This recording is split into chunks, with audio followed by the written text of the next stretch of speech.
अब हम करेंगे क्वेश्चन नंबर 26। इसमें हमें कहा है national art convention vote registration from student from all part of the country. पूरी कंट्री से रजिस्ट्रेशन आए हैं, जिसमें से 60 स्टूडेंट इंटरेस्टेड है म्यूजिक में, 84 स्टूडेंट है डांस में इंटरेस्टेड और 108 स्टूडेंट है इंटरेस्टेड हैंडीक्राफ्ट में। ठीक है, अब आगे लिखा है फॉर ऑप्टिमम कल्चर एक्सचेंज।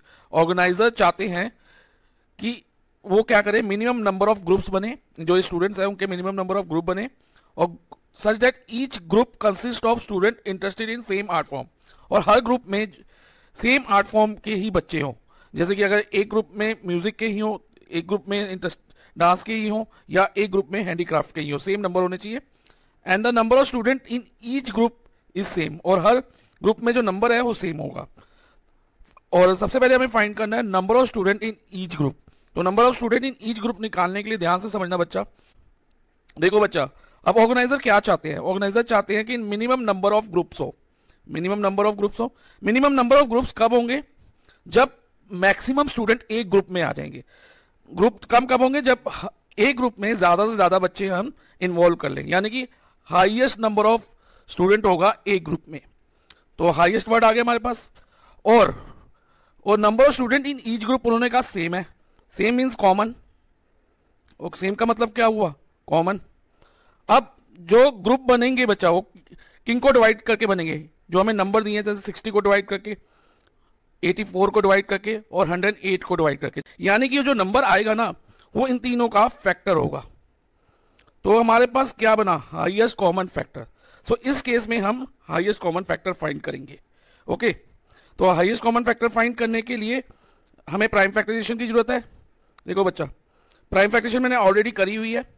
60 की प्राइम फैक्टराइजेशन है 2 स्क्वायर मल्टीप्लाई 3 मल्टीप्लाई 5, 84 की 2 स्क्वायर मल्टीप्लाई 3 मल्टीप्लाई 7, 108 की 2 स्क्वायर मल्टीप्लाई 3 क्यूब। अब एचसीएफ लेने के लिए बच्चा हम कॉमन फैक्टर की, कॉमन प्राइम फैक्टर की स्मॉलेस्ट पावर लेते हैं। तो जैसे इसमें देखो तीनों में 2 कॉमन है, यस सर 2 कॉमन है। इसमें स्मॉलेस्ट पावर क्या है, 2 की, सेम है तीनों में, तो यानी कि स्मॉलेस्ट भी हमारी पावर 2 रहेगी, तो 2 स्क्वायर आ गया। और क्या कॉमन है तीनों में बच्चा, 3 कॉमन है। और इसमें स्मॉलेस्ट पावर क्या है, 3 की पावर 1, तो हम ले लियो 3 की पावर 1। अब 2 स्क्वायर क्या होगा, 4 मल्टीप्लाई बाय 3, 12। तो यानी कि ईच ग्रुप में 12 स्टूडेंट आएंगे। ठीक है, ईच ग्रुप में 12 स्टूडेंट आएंगे। अब हमें यह भी निकालना है, आगे तक पढ़ो क्वेश्चन में, find the number of groups in each art form. Her art form के ग्रुप कितने बनेंगे। तो जैसे 60 म्यूजिक के बच्चे हैं, 84 बच्चे डांस में इंटरेस्टेड है, 108 बच्चे हैंडीक्राफ्ट में इंटरेस्टेड है। तो म्यूजिक के कितने ग्रुप बनेंगे, डांस के कितने ग्रुप बनेंगे और हैंडीक्राफ्ट के कितने बनेंगे। इसके लिए हम क्या करेंगे, जो ना total number of student in each group है ना, उसको हम एचसीएफ से डिवाइड कर देंगे। यानी कि 60 म्यूजिक के लिए 60 डिवाइड बाई 12, 5। डांस के लिए, डांस में कितने बच्चा, 84, 84 डिवाइडेड बाई 12, 7। और हैंडीक्राफ्ट में 108 है, 108 डिवाइडेड बाई 12, 9। ठीक है, तो ये number of groups in each art form आ गए। अब एक पार्ट हो रहा है इस क्वेश्चन का, how many rooms are required. हमें ये भी फाइंड करना है कितने रूम रिक्वायर्ड होंगे अगर एक ग्रुप को एक रूम अलॉट होता है, allotted a room, if each group will be allotted 1 room. हर ग्रुप को एक रूम आ रहा है, तो जितने ग्रुप है उतने रूम्स होंगे, क्योंकि लिखा है ना each group will allotted 1 room, हर ग्रुप को एक रूम मिलेगा।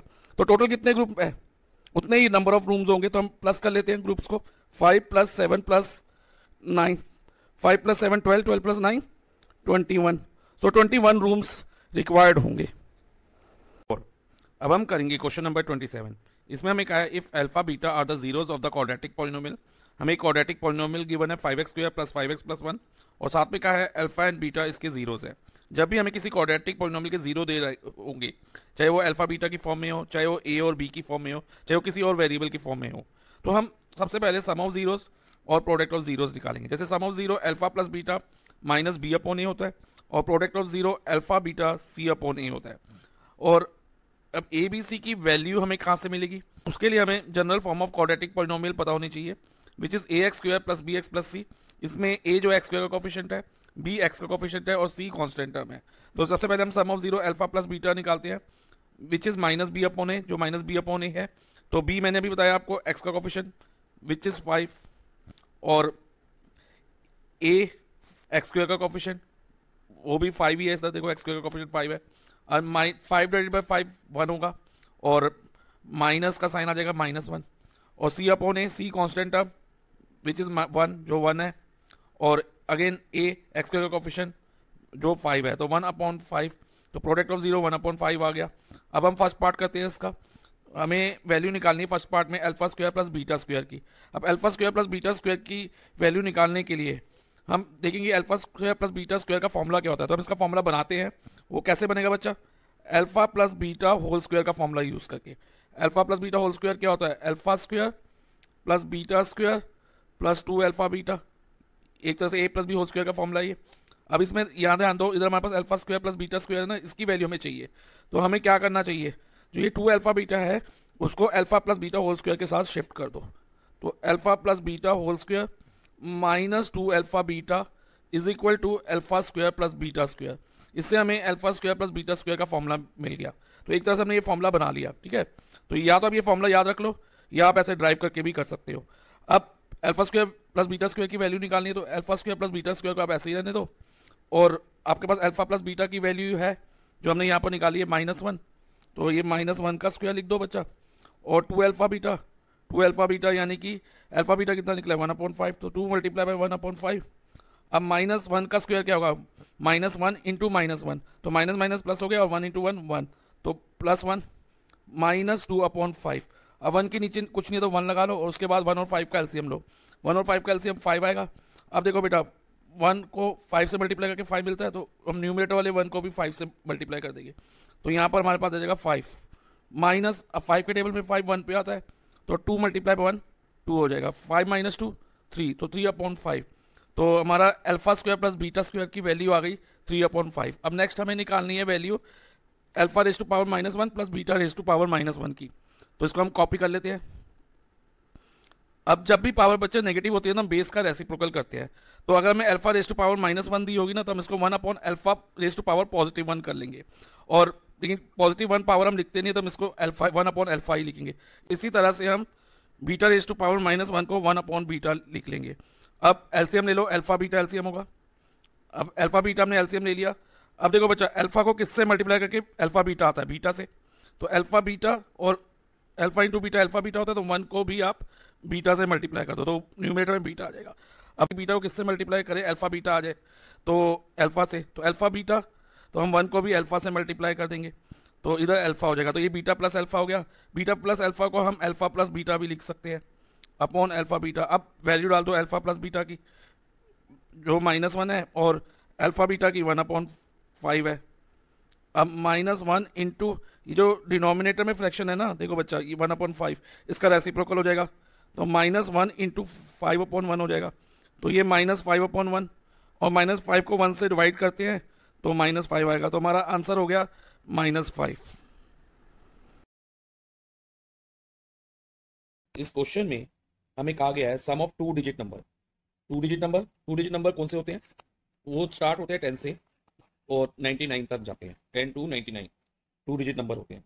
फॉर एग्जांपल 47, ओके, एक 2 डिजिट नंबर है। इसमें जो 7 है इसे हम डिजिट एट यूनिट प्लेस कहते हैं, क्या कहते हैं, डिजिट एट यूनिट प्लेस, और जो 4 है उसे डिजिट एट टेंस प्लेस कहते हैं, और यूनिट प्लेस को हम वंस प्लेस भी कहते हैं। कई बार यूनिट प्लेस की जगह वंस प्लेस भी लिखा हो सकता है क्वेश्चन में, तो ये आपको माइंड में रखना है। तो अब इसको बेटा एक्सपेंडेड फॉर्म में हम कैसे लिखते हैं, ये ध्यान से समझो। पहले हम अज्यूम कैसे करना है, इसके लिए मैं तो आपको बता रहा हूँ।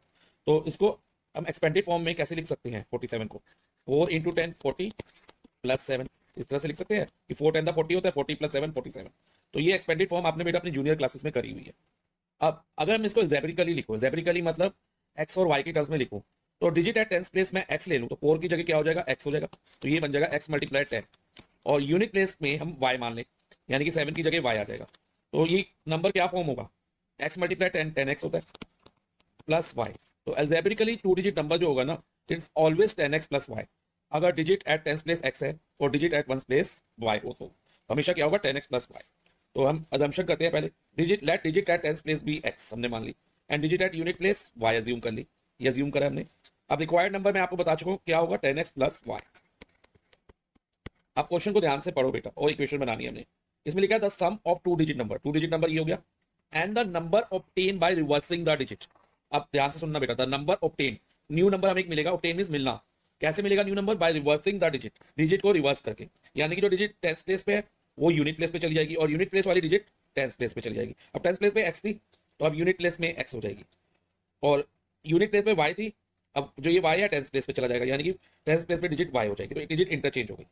तो न्यू नंबर क्या फॉर्म होगा? एक्स की जगह वाई लेना है, देखो इधर एक्स की जगह वाई आ जाएगा, 10y, 10 into digit at tens place, tens place पे वाई डिजिट है तो 10y plus digit at ones place. अब डिजिट एट वंस प्लेस क्या है? न्यू नंबर के लिए एक्स है, और आप इसको ऐसे भी देख सकते हो, एक्स की जगह आपने वाई ले लिया और वाई की जगह एक्स, न्यू नंबर ये फॉर्म हो गया।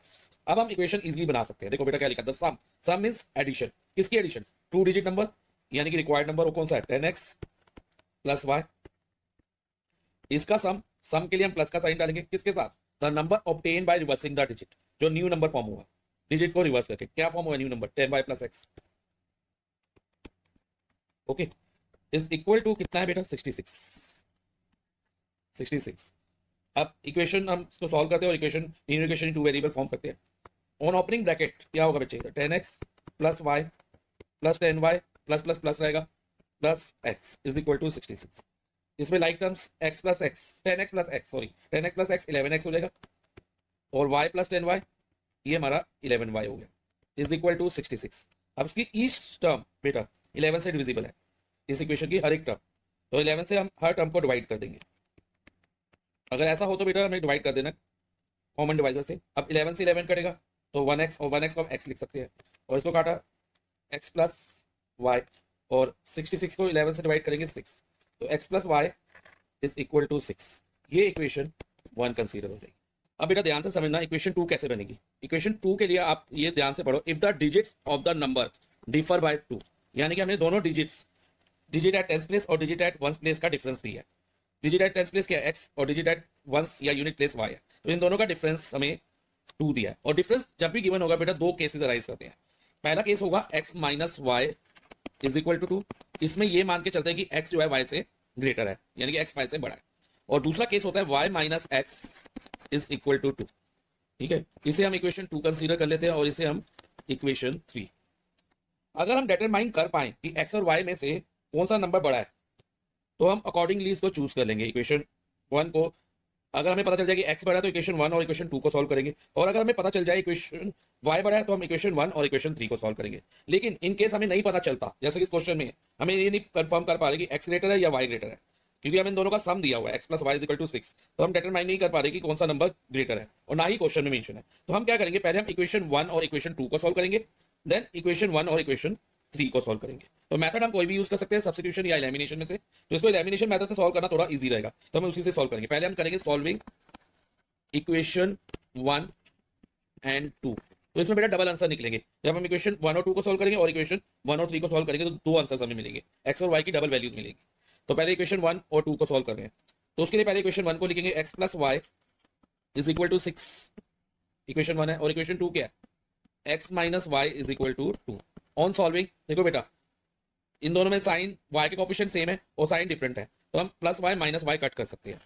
तो x प्लस एक्स कितना हो गया? 2x, और 6 प्लस 2 8, तो x की वैल्यू हो गई हमारी 8, क्योंकि 2 multiply x is equal to 8 है, तो x की वैल्यू होगी 8 divided by 2, 8 divided by 2, so x हमारा 4 आ जाएगा।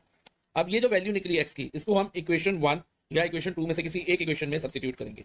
मैं इक्वेशन 1 में सब्स्टिट्यूट कर रहा हूँ इसको, तो देखो बेटा क्या होगा, x की जगह आप 4 डाल दोगे तो ये बन जाएगा 4 प्लस y, इक्वेशन 1 में जब हम वैल्यू डालेंगे इज इक्वल टू 6। अब y की वैल्यू क्या रहेगी? 6 माइनस 4, 3 प्लस 4 6 के साथ जाके माइनस 4 हो जाएगा, तो y is equal to 2।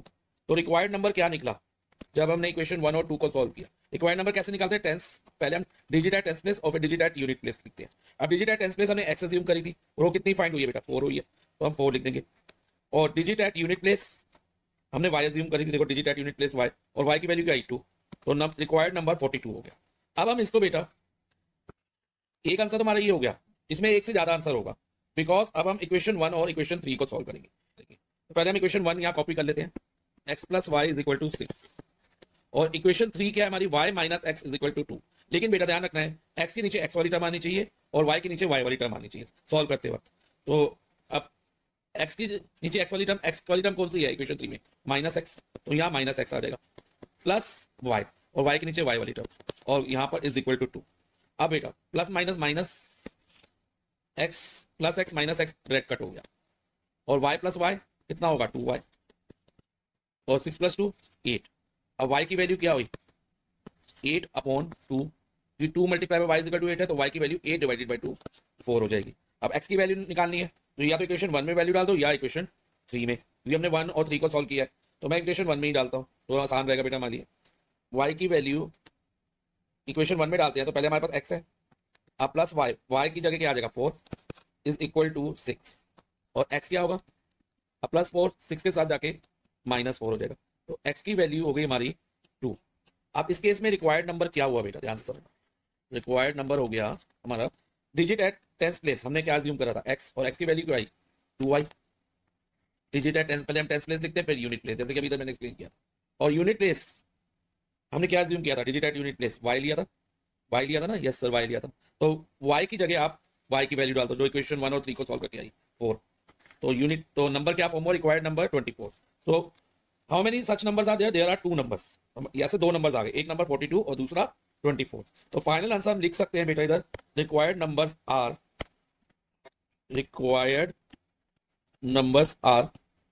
42 and 24। अब हम करेंगे क्वेश्चन नंबर 29। इसमें हमें क्या है P A and P B are tangent drawn to a circle of centre O from external point P. एक एक्सटर्नल पॉइंट पी है, यहाँ से 2 टेंजेंट गए हैं पी ए और पी बी उस सर्कल पे जिसका सेंटर ओ है। ओके और साथ में क्या है कोड A B makes an angle of 30 degree with the radius at the point of contact. कोड ए बी पॉइंटर पे ध्यान देना, ये ए बी कोड है, ये रेडियस ओ ए के साथ, रेडियस ओ ए ये रहा, उसके साथ 30 डिग्री का एंगल बना रहा है। ओके और आगे लिखा है लेंथ ऑफ द कोड इज 6 सेंटीमीटर, ए बी हमारा 6 सेंटीमीटर है। Find the length of P A, हमें क्या करना है पी ए की लेंथ निकालनी है और length of the radius O A और ओ ए रेडियस निकालना है। तो अब बच्चा ध्यान से समझना, गिवन और टू फाइंड मैंने इधर लिख दिया है। अब सोल्यूशन में सबसे पहले हम क्या करेंगे, जो ट्रायंगल पी ए बी है ना, इधर यहाँ पर एक एंगल 1 मार्क कर लेंगे और ये वाले एंगल को एंगल 2 मार्क कर लेंगे। ओके अब next O A P, angle O A P कितना होगा बच्चा, O A P is equal to 90 degree. Reason होगा radius and tangent are perpendicular to each other. अब जो एंगल ओ ए पी है ये कैसे बना है बच्चा, ध्यान दो, ओ ए बी जो 30 डिग्री है plus angle P A B जो हमने एंगल 1 मार्क किया, तो इन दोनों का सम जो है वो ओ ए पी है। तो हम एंगल ओ ए पी की जगह लिख सकते हैं कि angle O A B plus angle 1, तो और ये किसके इक्वल हो जाएगा 90 के। अब ओ ए बी हमारा 30 डिग्री है तो ओ ए बी की जगह 30 आ गया, एंगल 1 को ऐसे लिखो is equal to 90 degree. So angle 1 is equal to 90 minus 30 60 degree हो जाएगा, तो एंगल 1 हमारा 60 हो गया। अब इन ट्रायंगल ए पी बी बच्चे ध्यान देना, ए पी बी में P A is equal to P B हम ले सकते हैं, P A is equal to P B होगा, क्यों होगा, इसका रीजन है tangent from an external point P है, tangent from an external point are equal, तो ये रीजन हम यहां लिख देंगे। अब बच्चा क्योंकि पी ए और पी बी इक्वल हो गया तो जो इनके सामने वाले एंगल है ना वो भी इक्वल होंगे। जैसे पी ए के सामने मैं एरो से आपको शो कर रहा हूं कौन सा एंगल है, एंगल 2 साइड पी ए के सामने, और पी बी के सामने एंगल 1 है, तो एंगल 1 और 2 हमारे इक्वल होंगे। और इसका रीजन क्या रहेगा, क्लास 9 में आपने एक प्रॉपर्टी करी थी that angle opposite to equal sides of a triangle are equal, वो रीजन हमें यहां लिखना होगा। अब एंगल 1 और 2 इक्वल हो गए बच्चा, जब एंगल 1 और 2 इक्वल हो गए तो एंगल 1 हमारा 60 था तो एंगल 2 भी कितना हो जाएगा 60 डिग्री हो जाएगा। ओके अब एंगल 2 60 हो गया। अब हम एंगल सम प्रॉपर्टी लगाएंगे in triangle A P B, उससे हमें एंगल ए पी बी की वैल्यू भी पता चल जाएगी, देखते क्या आती हो। तो उसमें angle 1 plus angle 2 plus angle A P B is equal to 180, angle sum property A S P. अब नेक्स्ट एंगल 1 60 डिग्री है, एंगल 2 भी 60 है, एंगल ए पी बी हमें फाइंड करना है is equal to 180 degree. 60 plus 60 120, 120 plus angle A P B is equal to 180, और angle A P B क्या होगा बच्चा 180 माइनस 120, यानी कि एंगल ए पी बी हमारा 60 डिग्री आ गया। अब बच्चा ध्यान दो, तीनों एंगल इस ट्रायंगल के 60 डिग्री है, एंगल 1 इक्वल टू एंगल 2 है और equal to angle A P B है, और तीनों कितने डिग्री है बच्चा 60 डिग्री। इससे प्रूव हो गया कि जो ट्रायंगल पी ए बी है वो इक्विलैटरल ट्रायंगल है। अगर किसी ट्रायंगल के तीनों एंगल इक्वल हो जाए तो इक्विलैटरल ट्रायंगल माना जाता है। तो हम लिखेंगे so triangle A P B is an equilateral triangle. अगर अब ये इक्विलैटरल ट्रायंगल हो गया बच्चा तो हम कह सकते हैं कि A P is equal to B P is equal to A B होगा। यस, बिकॉज इक्विलेटरल ट्रायंगल की तीनों साइड भी इक्वल होती है, और ए बी हमें गिवन है 6 सेंटीमीटर, क्वेश्चन में गिवन है। ओके, तो एपी बीपी और एबी तीनों क्या हो जाएंगे 6 सेंटीमीटर, लेकिन हमें ओनली एपी फाइंड करना था, तो हम लिख देंगे AP is equal to 6 centimetre. तो हमारा फर्स्ट पार्ट कंप्लीट हो गया। अब हमें नेक्स्ट फाइंड करना है रेडियस ओ ए। उसके लिए हमें कंस्ट्रक्शन करनी होगी, वो होगा ज्वाइन ओपी। तो हम लिख देंगे ज्वाइन ओपी, ये हमें ओ ए फाइंड करने के लिए करनी होगी। ओके बच्चा, तो अब हमें ये वाला एंगल पता लग जाए, जैसे एंगल ए पी ओ, तो ये राइट एंगल आपको पता है ओ ए पी, तो इसमें हम ट्रिग्नोमेट्री लगाते हुए ओ ए फाइंड कर सकते हैं, क्योंकि ए पी अब हमें पता चल गया 6 सेंटीमीटर, ये अभी हमने फाइंड किया था, देखो बच्चा 6 सेंटीमीटर हमने फाइंड किया था ए पी, तो ए पी पता लग गया। अब हमें ओ ए निकालना है, तो ये ट्रिग्नोमेट्री का यूज करके निकाल सकते हैं, प्रोवाइडेड हमें ये वाला एंगल पता लग जाए, जो ये मैंने ड्रा किया है एंगल ए पी ओ पता लग जाए, और क्योंकि ये राइट ट्रायंगल है तो इसमें ट्रिग्नोमेट्री लगा सकते हैं ओ ए पी में। तो ये कैसे फाइंड करेंगे, इसको ध्यान से समझना। ये वाला एंगल फाइंड करने के लिए पहले हमें ट्रायंगल ओ ए पी और ओ बी पी को कॉन्ग्रुएंट करना होगा, तो हम लिखेंगे in triangle O A P and triangle O B P, इसमें एक तो A P equal to B P होगा, ये हम प्रूव कर चुके हैं, देखो बच्चा प्रूव कर चुके हैं, P A is equal to P B, तो P A is equal to B P हो गया, तो प्रूव्ड। ओके बच्चा, ये हो गया प्रूफ हमारा, ऑलरेडी प्रूव्ड है। उसके बाद ओ ए और ओ बी भी इक्वल होंगे, O A is equal to O B, radii of same circle, radii means plural of the radius को हम रेडाई बोलते हैं, तो किसी सेम सर्कल के रेडियस जो होते हैं इक्वल होते हैं। उसके अलावा O P is equal to O P, common side, तो ये कॉमन साइड है, सो तीनों करस्पॉन्डिंग साइड दोनों ट्रायंगल की इक्वल हो गई, तो हम triangle O A P congruent to triangle O B P लिख सकते हैं by S S S rule, ये तीनों करस्पॉन्डिंग साइड इक्वल हैं। अब उसके बाद बच्चा ए पी ओ को आप एंगल 3 मान लो और बी पी ओ को एंगल 4 मान लो, क्योंकि 1 और 2 हम पहले यूज कर चुके हैं इस क्वेश्चन में, तो इसलिए एंगल 3 और एंगल 4 ले लिया। तो एंगल 3 इक्वल टू क्या होगा, एंगल 4 होगा सीपीसीटी से, ठीक है, और दोनों हाफ होंगे एपीबी के, क्योंकि एंगल 3 और एंगल 4 दोनों एपीबी के पार्ट्स हैं, दोनों इक्वल हैं, तो दोनों हाफ एपीबी के होंगे। तो angle 3 equal to angle 4 equal to half of angle APB CPCT by, तो ये सीपीसीटी से हो गया। अब नेक्स्ट, अब हमें ये एंगल 3 जो है 30 डिग्री मिल गया है। अब हम ये वाला ट्रायंगल लेंगे, ध्यान देना बच्चा, ट्रायंगल ओ ए पी, इसको मैं अलग से अगर ड्रॉ कर लूं तो कुछ इस तरह से दिखेगा ये ट्रायंगल ओ ए पी, इसमें एंगल ए 90 डिग्री है, और जो यहाँ पर एंगल 3 है, ये देखो ये 3, ये 30 डिग्री निकला है।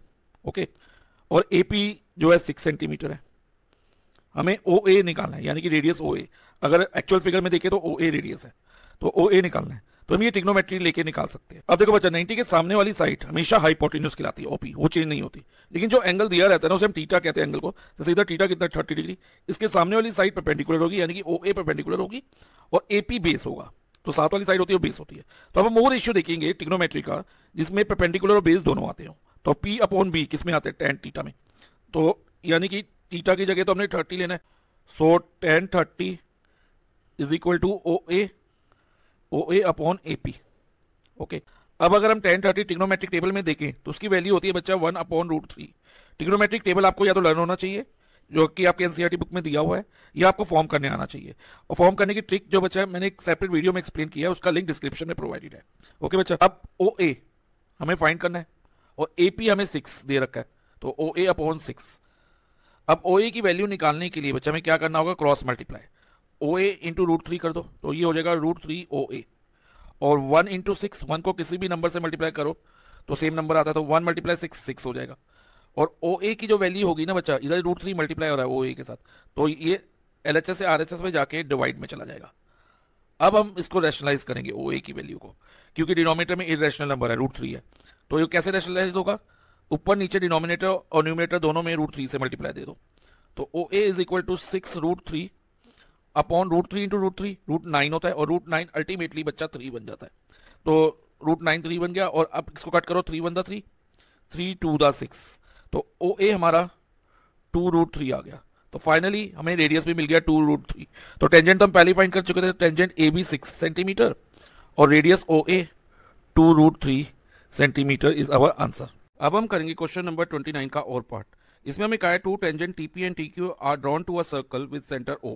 एक सर्कल है जिसका सेंटर ओ है, उसको 2 टेंजेंट ड्रॉ किए गए हैं उस पर, फ्रॉम पॉइंट टी, मान लो ये पॉइंट टी हो गया, ये पॉइंट टी हो गया, और यहां से दो टेंजेंट गए हैं लाइक दिस, एक ऐसे और एक ऐसे, ठीक है, एक हो गया टी पी और सेकेंड टेंजेंट हो गया T Q, from external point T लिखा हुआ है। Prove that P T Q is twice O P Q, P T Q ये वाला एंगल है, अब ट्वाइस ओ पी क्यू क्या है ध्यान से समझना, इसके लिए आपको पहले पी क्यू को ज्वाइन करना होगा और साथ में ओ पी को, तो ये वाला एंगल जो होगा ना दिस वन, ये एंगल ओ पी क्यू होगा। हमें ये शो करना है जो पी टी क्यू है इस ओ पी क्यू का डबल है, ट्वाइस है, ट्वाइस ओ पी क्यू। तो पहले हम गिवन और टू प्रूफ लिख देते हैं, उसके बाद प्रूफ करेंगे। अब प्रूफ में बच्चा ध्यान देना, हम पहले यहाँ पर क्या करेंगे, एक एंगल वन मार्क कर लेंगे फिगर में, टी पी क्यू एंगल को, और टी क्यू पी एंगल को एंगल टू मार्क कर लेंगे। ये दोनों angle triangle T P Q में है। ओके, हम चाहे तो फुल नेम भी ले सकते हैं नहीं, और या फिर इनको नेम करके आसानी से कर सकते हैं। तो ध्यान से समझना, अब जो एंगल ओ पी टी है, ये वाला एंगल बच्चा ध्यान देना, ओ पी टी, ये ओ पी टी एंगल कितने डिग्री होगा, 90 डिग्री। और क्यों 90 होगा, इसका रीजन दैट रेडियस और tangent are perpendicular to each other at point of contact. तो रेडियस ओपी और टेंजेंट पीटी एक दूसरे के परपेंडिकुलर है, तो एंगल ओपीटी हमारा 90 डिग्री हो गया। अब ओपीटी कैसे बना है ध्यान से समझो बच्चा, इसमें एक तो जो ये मैंने एंगल शेड करा था स्टार्टिंग में ओपी क्यू, ये वाला एंगल आ रहा है कि नहीं, यस सर आ रहा है, और साथ में एंगल वन आ रहा है जो कि टीपी क्यू कह लो या इसे एंगल वन कह लो, ठीक है। तो इधर एंगल वन कन्वीनियंस के लिए हमने ले लिया इसको, इज इक्वल टू 90 डिग्री हो जाएगा, क्योंकि ओपीटी की जगह हमने उनको उस एंगल को ब्रेक करके लिख दिया। ओके, अब OP Q plus angle one 90 degree हो गया। अब बच्चा angle one is equal to क्या होगा, 90 माइनस एंगल ओपी क्यू होगा, यस सर होगा, क्योंकि ये प्लस उधर जाके माइनस हो जाएगा एंगल ओपी क्यू। और इसके बाद बच्चा इन ट्रायंगल टीपी क्यू, अब ट्रायंगल टीपी क्यू में ध्यान देना, जो साइड टीपी है और टी क्यू इक्वल होंगी, TP is equal to T Q. Reason क्या होगा, tangent from an external point are equal, दो टेंजेंट आ रहे हैं एक्सटर्नल पॉइंट से, टीपी और टीक्यू ये दोनों इक्वल हो जाएंगे। अब बच्चा ध्यान दो, इस ट्रायंगल में टीपी क्यू ट्रायंगल में टीपी साइड के सामने एंगल 2 है, मैं एरो से शो कर रहा हूं, और टीक्यू साइड के सामने एंगल 1 है कि नहीं, यस सर है। तो हम लिख सकते हैं कि एंगल 1 इक्वल टू एंगल 2, और क्लास 9 की एक थ्योरम थी that angle opposite to equal sides of a triangle are equal, तो ये प्रॉपर्टी हमने लिख दी। अब एंगल 1 और 2 इक्वल हो गए, तो एंगल 1 90 माइनस ओपी क्यू था, तो इससे एंगल 2 भी हमारा 90 माइनस एंगल ओपी क्यू हो जाएगा, क्योंकि ये दोनों एंगल 1 और 2 इक्वल हैं। अब इन triangle TP Q, triangle TP Q में एंगल सम प्रॉपर्टी लगाएं तो हमें क्या मिलेगा, angle 1 plus angle 2 plus angle P T Q is equal to 180 angle sum properties of triangle, ठीक है। अब एंगल 1 हमारा 90 माइनस ओपी क्यू है, एंगल ओपी क्यू, एंगल 2 भी 90 माइनस एंगल ओपी क्यू है, plus angle P T Q is equal to क्या हो जाएगा, 180। अब बच्चा हमें वैल्यू किसकी चाहिए, पी टी क्यू को की चाहिए ना, हमें ये प्रूव करना है कि P T Q is twice OP Q. तो हमें क्या करना होगा, एंगल पी टी क्यू निकालने के लिए जो बाकी जितनी भी टर्म है पी टी क्यू को छोड़ के उसको 180 के साथ शिफ्ट कर दो, तो 180 माइनस प्लस 90 इधर है, तो इधर आके माइनस 90 हो जाएगा, माइनस ओपी क्यू इधर आके प्लस एंगल ओपी क्यू हो जाएगा, फिर प्लस 90 ये वाला भी यहाँ के माइनस 90 हो जाएगा, ओके, और माइनस ओपी क्यू इधर आके प्लस ओपी क्यू हो जाएगा, ओके। अब P T Q is equal to 180 में से 90 माइनस करेंगे तो 90 आएगा, देखो जो मैंने अंडरलाइन किया, और फिर 180 माइनस 90 90 हो गया, और इस 90 को 90 से माइनस करेंगे तो 0 होगा, यानी कि ये पूरी टर्म कट जाएगी, और क्या बचेगा, OP Q plus OP Q. तो OP Q plus OP Q को हम ट्वाइस एंगल ओपी क्यू लिख सकते हैं, और यही तो हमें प्रूव करना था, तो हमारा आंसर आ गया angle P T Q is twice angle OP Q, hence proved. अब हम करेंगे क्वेश्चन नंबर 30। इस क्वेश्चन में हमें कहा है if 1 plus sine square theta is equal to 3 sine theta cos theta then prove that tan theta is equal to 1 और 1/2। हमें एक इक्वेशन दी है और हमें ये प्रूव करना है tan थीटा की वैल्यू या तो 1 है या फिर 1/2 आएगी, तो एक तरह से हमें tan थीटा की वैल्यू फाइंड करनी है, ओके। तो tan थीटा की वैल्यू फाइंड करने के लिए हमें क्या करना होगा, इस इक्वेशन को tan की फॉर्म में एक्सप्रेस करना होगा। तो हम कैसे कर सकते हैं, तो ध्यान से देखो बच्चा, tan थीटा हमारा होता है sin theta upon cos theta, तो अगर मैं यहाँ पर साइन स्क्वायर थीटा की नीचे cos स्क्वायर थीटा लिख दूं, ठीक है, cos स्क्वायर थीटा लिख दूं, तो यहाँ क्या हो जाएगा, टेन स्क्वायर थीटा बन जाएगा, क्योंकि इस फॉर्मूले के according tan theta equal to sine theta upon cos theta, yes. लेकिन हम सिर्फ इसके नीचे नहीं लिख सकते, क्योंकि इक्वेशन को बैलेंस करने के लिए हमें हर टर्म के नीचे इसको लिखना होगा। तो 1 के लिए नीचे भी लिखना होगा cos स्क्वायर थीटा डिनोमिनेटर में, और RHS के इस साइड में भी cos स्क्वायर थीटा लिखना होगा, तभी इक्वेशन बैलेंस होगी। ओके, अब बच्चा 1 प्लस cos स्क्वायर थीटा किसके इक्वल होगा? देखो ये सेक का रेसिप्रोकल होता है cos थीटा, तो अगर 1 अपॉन cos स्क्वायर थीटा दिया होगा तो उसको आप सेक स्क्वायर थीटा मान सकते हो। इवन अगर cos थीटा भी दिया होगा ना, मान लो यहाँ स्क्वायर नहीं है, तब भी आप उसको सेक थीटा लिख सकते हो। तो अभी क्योंकि cos स्क्वायर थीटा, तो इसलिए हम सेक स्क्वायर थीटा ही लिखेंगे। प्लस अब sine square theta upon cos square theta क्या बन गया बच्चा? tan square theta is equal to, अब ध्यान दो ये cos थीटा कट जाएगा, नीचे cos स्क्वायर थीटा है तो एक पावर कम हो जाएगी, कि पावर 2 है इधर, तो बेस सेम है तो पावर सब्ट्रैक्ट होती है, तो इधर cos थीटा बच जाएगा। और ये क्या बन गया? 3 sine theta upon cos theta, again sine theta upon cos theta किसके इक्वल है? tan थीटा के, तो 3 tan थीटा। ओके, अब ध्यान दो बच्चा, सेक स्क्वायर थीटा की जगह हम ये लिख सकते हैं 1 प्लस tan स्क्वायर थीटा, क्योंकि हमारे पास आइडेंटिटी है 1 plus tan square theta is equal to sec square theta. अब सेक स्क्वायर थीटा की जगह हम 1 प्लस tan स्क्वायर थीटा लिख देंगे। ओके, तो ये हमको पूरी इक्वेशन बाकी एज इट इज कॉपी हो जाएगी। अब देखो पूरी इक्वेशन tan थीटा की फॉर्म में आ गई, और इधर स्क्वायर आ रहा है, तो इसका मतलब ये इक्वेशन जो है ना क्वाड्रेटिक है, तो इसको हम क्वाड्रेटिक की फॉर्म में लिखेंगे। सबसे पहले बच्चा स्क्वायर वाली टर्म आती है क्वाड्रेटिक इक्वेशन में। क्वाड्रेटिक इक्वेशन की फॉर्म क्या होती है? X square plus b x plus c general form is equal to 0। तो इसमें स्क्वायर वाली टर्म में tan square theta plus tan square theta, पहले लिखेंगे 2 tan स्क्वायर थीटा हो जाएगा, और ये जो 3 tan थीटा है इधर आके माइनस 3 tan थीटा होगा। ठीक है, इधर RHS में प्लस है तो LHS में आके माइनस हो गया, और प्लस 1 इज इक्वल टू 0 हो जाएगा। तो ये क्वाड्रेटिक इक्वेशन की जनरल फॉर्म में आ गई।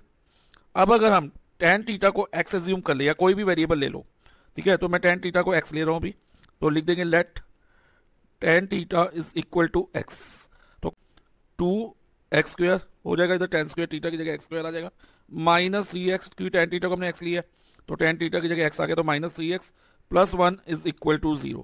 अब मिडिल टर्म से इसको सॉल्व कर लो। देखो बच्चा प्रोडक्ट क्या है? प्रोडक्ट 2 है और सम माइनस 3 है। जब भी बच्चा प्रोडक्ट पॉजिटिव हो और सम नेगेटिव हो तो दोनों नंबर हमारे नेगेटिव होंगे, तभी सम हमारा नेगेटिव रहेगा और प्रोडक्ट माइनस माइनस प्लस आ जाएगा। तो अब दो नंबर कौन से होंगे? क्योंकि 2 जो है बच्चा 2 इंटू 1 ही होता है ओनली, तो एक -2 ले लेंगे, एक -1 ले लेंगे, तो -2 इंटू -1 प्लस 2 हो गया, और -2 -1 -3। तो मिडिल टर्म स्प्लिटिंग हमारी होगी 2x स्क्वायर को एज इट इज लिखो, अब -3x की जगह हम ले लेंगे -2x, सम को देखते हुए लेंगे बच्चा, -1x plus 1 is equal to 0। अब देखो बच्चा फर्स्ट 2 टर्म में क्या कॉमन है? नंबर में 2 कॉमन है और वेरिएबल में x स्क्वायर और x में से x कॉमन है, तो हम x को 2x कॉमन ले लिया। अब ब्रैकेट में क्या बचता है? x माइनस, क्योंकि जब पूरा बाहर आ जाता है तो 2x पूरा बाहर आ गया, तो ये इंटू 1 मान ले, 2x इंटू 1, 2x को 2x इंटू 1 कंसिडर कर लें, क्योंकि हम इंटू 1 करते हैं तो सेम नंबर होता है, तो 2x बाहर ले लिया, तो ब्रैकेट के अंदर क्या रहेगा? 1 रहेगा, तो x माइनस 1, और इधर से क्या कॉमन आएगा दोनों में? देखो बच्चा लास्ट 2 टर्म में से -1 कॉमन आएगा, और जब हम -1 कॉमन लेंगे तो ब्रैकेट में रहेगा x, और जब भी बच्चा ब्रैकेट के बाद माइनस का साइन हो, चाहे हम ब्रैकेट खोलें या बंद करें, तो अंदर का साइन चेंज हो जाता है, तो अब ये प्लस का माइनस हो जाएगा, और 1 1 द 1 होता है, तो इधर -1 हो जाएगा, 1 मल्टीप्लाई 1 1 होता है ना, तो एक 1 बाहर ले लिया तो 1 और एक 1 ब्रैकेट में रह गया, तो ये हमने कॉमन ले लिया। अब इसमें और इसमें क्या कॉमन है? दोनों में x -1 कॉमन दिख रहा है, एक जैसा, यस सर दिख रहा है, तो x -1 हम कॉमन ले लेते हैं, और ब्रैकेट में क्या रहेगा? एक 2x रह जाएगा और साथ में -1, तो 2x -1 इज इक्वल टू 0। अब बच्चा x -1 को इक्वल टू 0 लिखो पहले, और साथ में 2x -1 को भी 0 लिख दो, क्योंकि क्वाड्रेटिक इक्वेशन है तो इसमें एट मोस्ट मैक्सिमम 2 वैल्यूज हो सकती है x की। तो अब x -1 इज इक्वल टू 0 से x की वैल्यू क्या होगी? -1 0 के साथ जाएगा तो +1 हो जाएगा, तो x is equal to 1 and 2x is equal to, अब ये -1 इधर जाएगा तो +1 होगा, अब x इज इक्वल टू तो 1 ही रहेगा, लेकिन इधर x की वैल्यू क्या होगी? 2x इज इक्वल टू 1 है, तो x is equal to 1 upon 2, क्योंकि इधर ये मल्टीप्लाई में है 2, तो इधर आके डिवाइजर में चला जाएगा, तो x की वैल्यू आइदर 1 और 2 आ गई, और x हमने क्या अज्यूम किया था बच्चा? tan थीटा, तो हम कह सकते हैं कि tan theta is equal to 1 and tan theta is equal to 1 upon 2, यही हमने शो करना कि tan थीटा की वैल्यू 1 और 1/2 आएगी। सो हमने ये शो कर दिया, हेंस प्रूव्ड। अब हम करेंगे क्वेश्चन नंबर 31। इस क्वेश्चन में हमें कहा है length of the 40 leaves of a plant are measure correct to nearest millimetre and the data obtain is represented in the following table. हमें लेंथ ऑफ द लीव्स दी है टेबल में और हमें फाइंड करना है mean length of the leaves. Mean length find करनी है, यानी कि एवरेज फाइंड करनी है। तो मीन कैसे फाइंड करेंगे, ध्यान से समझना। सबसे पहले आप ध्यान दो बच्चा, क्लास इंटरवल पे सबसे पहले फर्स्ट क्लास इंटरवल हमें क्या दिया है 118 to 126 और सेकंड क्लास इंटरवल हमें दिया है 127 to 135। तो ये क्लास इंटरवल कॉन्टिन्यूअस नहीं है। देखो ये अलग है ना, 126 और ये 127 है, तो ये कंटिन्यूअस नहीं है। तो इनको हम कंटिन्यूअस बनाएंगे। कैसे? हर क्लास इंटरवल की लोअर लिमिट में से 0.5 माइनस करेंगे और अपर लिमिट में 0.5 प्लस करेंगे। जैसे अगर हम 118 में से 0.5 माइनस करते हैं तो वी गेट 117.5 और 126 में 0.5 ऐड करेंगे तो 126.5। ओके, तो ये फर्स्ट क्लास इंटरवल हो गया। अब सेकंड क्लास इंटरवल देखो, 127 में से अगर हम 0.5 माइनस करते हैं तो हमें 126.5 मिलता है और अपर लिमिट में 0.5 ऐड करते हैं तो 135.5 मिलता है। देखो बच्चा, अब एक कंटिन्यूअस बन गई कि नहीं? देखो इसकी ये दोनों सेम हो गए। 120 लोअर लिमिट सेकंड क्लास की और अपर लिमिट फर्स्ट क्लास की सेम होनी चाहिए कंटिन्यूअस होने के लिए। अब ऐसे ही हम आगे कंटिन्यूअस बनाएंगे। 0.5 इसमें 136 में से माइनस करेंगे थर्ड क्लास इंटरवल में और 144 में 0.5 ऐड करेंगे। जब हम 136.5 में से माइनस करेंगे तो हमें 135.5 मिलेगा और 144 में 0.5 ऐड करेंगे तो 144.5 मिलेगा। ओके, अब ऐसे करते जाएंगे तो ये कंटिन्यूअस हो जाएगा। अब नेक्स्ट हम डायरेक्ट भी लिख सकते हैं। हमें पता चल गया कि कंटिन्यूअस आ रही है तो हम 144.5 टू 153.5 ले लेंगे। अब 153.5 टू 162.5 हो जाएगा। अब नेक्स्ट 162.5 टू 171.5 और 171.5 टू 180.5। तो ये कंटिन्यूअस बन गई। ओके, अब इस बात का ध्यान रखना, जो हम कंटिन्यूअस बनाएंगे ना क्लास इंटरवल को, ओनली मीडियन और मोड के केस में बनाएंगे। मीन के केस में अगर ना भी हम बनाएं तो काम चलेगा, लेकिन मैंने समझाने के लिए ये आपको बना के दिखाई है ताकि मीडियन और मोड के केस में आप कन्वर्ट कर पाओ। ओके, तो अब हम आगे करते हैं। अब हमें एफ आई का कॉलम दिया हुआ है, नेक्स्ट हम एक्स आई निकालेंगे और इसके बाद हम डिटरमाइन करेंगे एक्स आई निकालने के बाद कि हम कौन सा मेथड यूज करें, मीन का, डायरेक्ट मेथड या एज्यूम मीन मेथड। एक्स आई कैसे निकालते हैं बच्चा? Lower limit plus upper limit upon 2। हर क्लास इंटरवल की lower limit plus upper limit upon 2 करो। अब जैसे कि फर्स्ट क्लास इंटरवल में लोअर लिमिट क्या है 117.5, यही है बच्चा? Yes sir. और अपर लिमिट है 126.5। इन दोनों को प्लस करके डिवाइड बाय 2 कर दो। अब इन दोनों को प्लस करके हमारे पास आएगा 244.0, तो हम उसको 244 लिखेंगे और 2 से डिवाइड करेंगे तो हमारे पास एक्स आई आ जाएगा 122। ओके, अगर हम 118 और 126 लेके भी करते हैं ना तब भी यही आंसर आता। तो इसलिए बच्चा मीन के केस में हमें कन्वर्ट करने की जरूरत नहीं है, कंटिन्यूअस बनाने की जरूरत नहीं है, लेकिन मीडियन और मोड में जरूर बनाना। ओके, ऐसे ही आप सेकंड क्लास इंटरवल के निकाल लेना, चाहे आप ओरिजिनल क्लास इंटरवल लेके करो या कंटिन्यूअस वाले लेके करो, सेम आंसर आएगा। तो अगर इसको करते हैं तो बच्चा 126.5 प्लस 135.5 करेंगे तो हमें मिलेगा 262 और 262 को 2 से डिवाइड करोगे तो यू विल गेट 131। अब देखो बच्चा, फर्स्ट 2 में कितने का डिफरेंस है? फर्स्ट 2 एक्स आई में 9 का डिफरेंस है ना, तो आगे भी 9 का डिफरेंस आएगा। चाहे आप ऐसे निकाल लो upper limit plus lower limit upon 2 करके, या फिर 9 प्लस करते जाओ तो भी आपका आंसर सेम आएगा। तो अब हम 9 प्लस करते जाते हैं तो इधर 140 हो जाएगा। ओके, और देन 149, देन 158, नेक्स्ट 167, देन 176। अब एक्स आई का कॉलम हमें मिल गया। अब हमें नेक्स्ट डिसाइड करना है मेथड ऑफ फाइंडिंग मीन, कि डायरेक्ट मेथड यूज करें एज्यूम मीन मेथड यूज करें। अगर बच्चा एक्स आई की वैल्यू लार्ज बड़े नंबर्स में हो, जैसे कि इधर 3 डिजिट में है, तो इधर हमें अगर हम डायरेक्ट मेथड लगाएंगे ना तो एफ आई इंटू एक्स आई करना होगा और फॉर्मूला होता है इसका summation of F I x I upon summation of F I. आप उससे भी कर सकते हो, लेकिन इसमें थोड़ी कैलकुलेशन हमारी बढ़ जाएगी, तो बेटर है कि हम एज्यूम मीन मेथड यूज करें इस केस में। लेकिन अगर एक्स आई की वैल्यू थोड़ी स्मॉल हो तो आप डायरेक्ट मेथड आपके लिए इजी रहेगा उस केस में, लेकिन अभी हम एज्यूम मीन मेथड से करेंगे इस क्वेश्चन को। और तीनों मेथड को मैंने बच्चा एक सेपरेट वीडियो में एक्सप्लेन किया है। मीन का एक थर्ड मेथड भी होता है, स्टेप डेविएशन मेथड। तो इन तीनों मेथड को मैंने एक्सप्लेन किया है एक सेपरेट वीडियो में, उस वीडियो का लिंक डिस्क्रिप्शन में प्रोवाइडेड है। अब एज्यूम मीन ले लेते हैं हम 149। एज्यूम मीन कैसे लेते हैं, मिडल मोस्ट टर्म ले लेते हैं xi में से, मिडल मोस्ट टर्म। अगर मिडल में दो टर्म है तो दोनों में से कोई एक चूज कर लेना। ओके, नेक्स्ट हमें डी निकालना है। अब डी का फॉर्मूला क्या होता है बच्चा, xi माइनस ए, यानी कि xi में से एज्यूम मीन माइनस करते जाओ। जैसे कि फर्स्ट xi क्या है 122, अब 122 माइनस 149 करेंगे। और ध्यान रखना हमेशा xi पहले लिखना एज्यूम मीन से सब्ट्रैक्ट करते वक्त। अब प्लस माइनस माइनस, अब 149 में से 122 माइनस करते हैं तो हमें मिलता है 27, और साइन किसका लगेगा, ग्रेटर नंबर का, तो माइनस 27।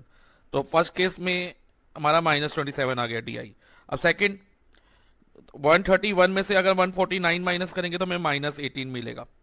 140 में से 149 माइनस करेंगे तो माइनस 9, और अगर 149 में से ही 149 माइनस करेंगे, क्योंकि ये भी तो xi है ना 149 और ये a भी है, तो 149 माइनस 149 जीरो हो जाएगा। और फिर 158, अब देखो xi बड़ा हो गया एज्यूम मीन से, तो अब आंसर हमारा पॉजिटिव आएगा। 158 माइनस 149 प्लस 9, 167 माइनस 149 18, 176 माइनस 149 27, ये आ गया। अब लास्ट हम FI/DI का कॉलम लेंगे। FI/DI का मतलब FI और DI को मल्टीप्लाई करना है, ठीक है, FI और DI कॉलम को मल्टीप्लाई करना है। अब 3 मल्टीप्लाई बाय माइनस 27 माइनस 81 होगा। अब 5 multiply minus 18 minus 90, 9 multiply minus 9 minus 81, और 12 मल्टीप्लाई 0 0 हो जाएगा। ओके, 5 मल्टीप्लाई 9 5 मल्टीप्लाई 9 45, और 4 मल्टीप्लाई 18 72, और 2 मल्टीप्लाई 27 54। तो अब FI/DI का कॉलम भी बन गया। अब एज्यूम मीन के केस में जो मीन का फॉर्मूला रहता है ना बच्चा होता है A for assume mean plus summation of FI/DI upon summation of FI। तो एज्यूम मीन तो हमने 149 लिया है, समीशन ऑफ FI/DI और समीशन ऑफ FI चाहिए हमें। Summation of FI number of leaves को ऐड करके आएगा, फ्रीक्वेंसी को ऐड करके, उसका टोटल 40 होगा। और ये क्वेश्चन में हमें दिया भी है 40 लीव्स, तो FI/DI का टोटल 40 हो गया, समीशन ऑफ FI/DI 40। अब नेक्स्ट FI/DI के टोटल लेंगे, तो इसका टोटल लेने के लिए नेगेटिव नंबर को अलग से ऐड करना बच्चा, और पॉजिटिव नंबर को अलग से। अगर हम नेगेटिव नंबर को ऐड करते हैं तो हमें मिलता है माइनस 252, और पॉजिटिव नंबर को ऐड करते हैं तो 171। ओके, अब देखो, अब इसका समीशन ऑफ FI/DI क्या रहेगा, minus plus minus, minus 252 plus 171, तो माइनस 81 आ जाएगा। अब ध्यान रखना बच्चा, जो सैंपल पेपर का सोल्यूशन है उसमें माइनस 8 दिया है उन्होंने समीशन ऑफ FI/DI, जो कि गलत है। आंसर फाइनल आंसर करेक्ट है, लेकिन यहां पर उन्होंने माइनस 8 लिया हुआ है, मिस प्रिंटिंग हो सकती है, तो यहां पर माइनस 81 आएगा। ओके बच्चा, तो अब 149 assume mean, then summation of FI/DI minus 81 upon summation of FI 40। अब देखो बच्चा, 149 को एज इट इज लिख दो, और प्लस माइनस माइनस, और अगर हम 81 को 40 से डिवाइड करते हैं तो हमारे पास आएगा 2.025, और 149 में से अगर हम 2.025 माइनस करेंगे तो हमारे पास फाइनल आंसर होगा 146.975। So average length of leave is 146.975 mm। और ये यूनिट लिखना मत भूलना, क्योंकि अगर यूनिट नहीं लिखोगे बच्चा तो आपका आधा मार्क्स कट सकता है।